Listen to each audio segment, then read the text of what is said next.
여러분 안녕하세요. 전별 변호사입니다. 여러분 그동안 잘 지내셨어요? 네. 여러분 제가 너무 중요한 사례가 하나 있어가지고 여러분에게 소개를 해드리려고 이렇게 급하게 동영상을 촬영하게 됐습니다. 여러분 요즘에 기간제 근로 계약 되게 많이 체결하시잖아요. 근로 계약 기간이 이제 뭐 단기로 체결을 해서 그 기간을 갱신해가지고 근로를 계속 제공하는 그런 형태가 많이 되는데요. 그런 얘기 많이 들으셨죠? 근로 계약 기간을 다 합했을 때 그렇게 되면 기간의 정함이 없는 근로자, 즉 무기계약직으로 전환된다라는 거 아시죠? 그게 법에도 명확히 나와 있거든요. 그런데 얼마 전에 대법원에서 2년이 지났음에도 불구하고 무기계약으로 전환되지 않는다라고 판결을 내린 게 있어요. 근데 더 이제 독특한 것은 1심과 2심에서는 무기계약직으로 전환이 된다라고 판단했거든요. 근데 그 판단을 대법원이 바꾼 거죠. 왜 그런 결과가 일어났을까요? 되게 중요한 판례니까 같이 한번 보시면 좋을 것 같아요. 이제 우리가 기간제 근로제에 관한 법률, 이제 보호 등에 관한 법률이 따로 있는데 거기에서는 예외적인 사유가 몇 가지가 있거든요. 그 예외적인 사유, 그러니까 예를 들면 사업의 완료라든지 특정한 업무가 이제 완성할 때 그 필요한 기간이 있다면 그 기간 혹은 휴직이나 파견 등으로 결혼이 발생하는 경우들이 있죠. 그럴 때에는 그 기간, 그 기간 뭐 이런 경우들을 제외하고 몇 가지 경우를 제외하고는 2년이 넘었다. 그러니까 이분이 근로계약 기간이 총 다 합산해 보니까 2년이 넘었더라 라고 했을 때에는 반복해서 갱신을 했든 아니면 이분이 그냥 처음부터 몇 년, 2년 이상의 기간을 정했든 상관없이 무기계약직으로 전환되는 게 원칙이잖아요. 그런데 대법원에서 판단했던 것은 아무리 2년이 넘더라도 그분이 그 기간제 근로자에서 무기계약직 전환되는 게 아니다라고 봤어요. 어떤 사례였냐면 A라는 근로자분이 계셨거든요. 근데 이분이 이제 학교하고 계약을 체결하게 되죠. 그런데 그 학교에서는 해당 직무에 대해서 굉장히 임시로 급하게 사람을 뽑아야 되는 경우가 생긴 거예요. 이제 예비군 관련된 부분이었는데 예비군 훈련을 받아야 되는 상황이 된 거예요. 근데 그 훈련 직전에 해당 업무를 담당했던 근로자가 갑자기 사직을 하게 되죠.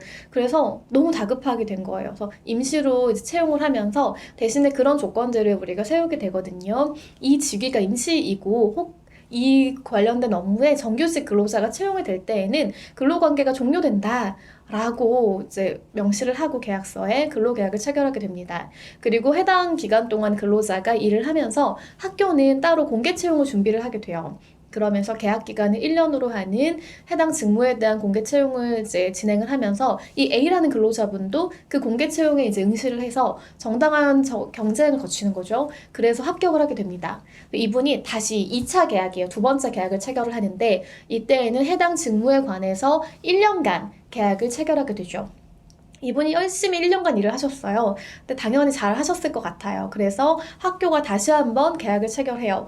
그 학교에 이제 어떤 직무라든지 계약 관련된 여러 가지 인사세칙이나 이런 것들이 있거든요. 거기 규정에 보면 계약직의 경우에는 1년을 원칙으로 하되 한 번 더 연장해서 총 2년까지 가능하다라는 규정이 있었거든요.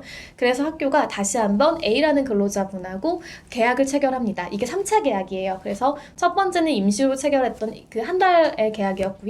두 번째는 1년간의 계약, 그죠? 그리고 세 번째는 한 번 더 갱신해서 체결하게 되는 3차 계약을 체결하는 거죠. 자, 이분이 이제 근무를 했어요.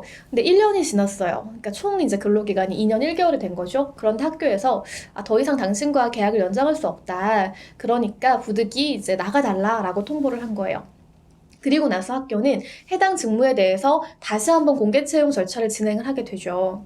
그래서 이 A라는 근로자가 이 공개 채용 절차에 또 응시를 해요. 그런데 안타깝게도 떨어지시게 된 거예요. 그러면서 이제 계약이 진행되지 않았고 다른 근로자가 해당 직무에 오시게 된 거죠. A 입장에서 너무 억울한 거예요. 이상하다. 분명히 내가 총 근로한 기간이 2년 1개월인데 뭐지? 왜 회사는 나한테 이렇게 왜 이 대학교는 나하고 계약을 연장해주지 않는 거지? 나는 무기계약직 전환이 된 것 같은데? 라고 하면서 이제 부당해고 구제 신청을 해요. 왜냐하면 무기계약직으로 전환이 됐는데 계약 연장을 하지 않고 나가라라는 것은 해고라고 본 것이죠. 만약에 이 A 근로자의 지위가 무기계약직으로 전환이 됐다. 라고 한다면 이 대학교의 행위는 해고가 맞아요. 그래서 부당해고 구제 신청을 했는데 중앙노동위원회에서는 이거 해고 아니다. 당신 무계약직 전환된 거 아니다. 라고 판단을 했어요. 이 결과를 받아보니까 이 근로자가 너무 이제 좀 억울한 거죠. 그래서 소송을 제기를 하게 됩니다. 1심과 2심을 지나면서 이 법원에서는 기간 2년 1개월이잖아. 그럼 당연하게 이분은 지금 무기계약서 전환이 된 거지 무슨 소리야? 라고 하면서 학교가 부당해고를 했다고 판단을 해요. 그런데 대법원에선 이와 정반대의 결정을 내리게 되거든요. 그 이유가 있어요. 그래서 첫 번째 이유가 뭐냐면 이제 이 1개월의 임시계약직 있죠. 첫 번째 계약을 했던 그 임시계약직의 내용이 뭐였냐면 제가 처음에 말씀드렸던 것처럼 계약을 체결을 하고 나서 설령 이 직위에 이제 이 계약 기간 내더라도 이 직위에 정규직 근로자가 채용이 된다면 계약 기간 종료한다라는 내용이 있었잖아요. 그러니까 이건 정말로 임시의 단기에 그런 근로자 채용하는 절차였던 것이고요. 2차 계약이 뭐였죠, 우리? 공개 채용했잖아요. 공개 채용을 해서 많은 응시자들이 있었고 여기서 이제 경쟁을 거쳐가지고 A가 선발된 거잖아요. 그럼으로써 완전히 별개의 절차라는 거죠. 목적도 다르고 절차도 다르기 때문에 이 1개월간의 임시와 이 정말로 그 계약을 체결했던 이 측의 채용 절차는 별개의 것이다 라고 첫 번째로 본 거예요.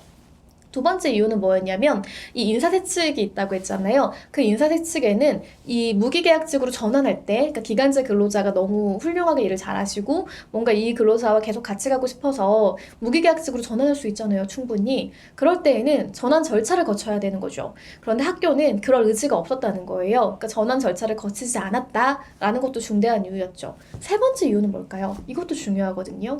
그러니까 이런 경우가 있어요.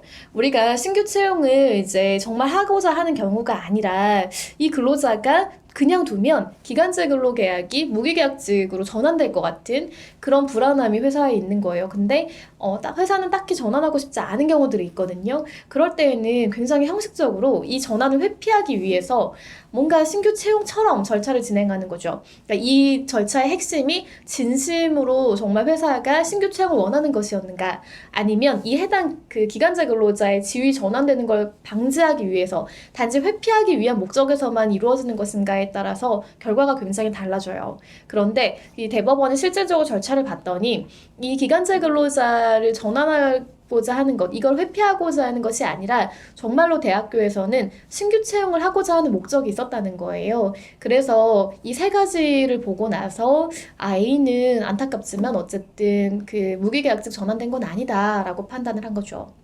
그러니까 이처럼 우리가 흔히 상식적으로 생각하는 것이 기간제 근로 기간이 이제 계약직으로 근로를 제공한 기간이 2년만 넘으면 무조건 무기계약직이야 라고 보는 것들은 좀 다를 수 있어요. 그러니까 실질적으로 그렇게만 알고 뭔가 재판에 가셨다가 재판에서 패소하시는 경우도 있거든요. 그러면 시간이나 이런 것들이 굉장히 이제 타격이 커요.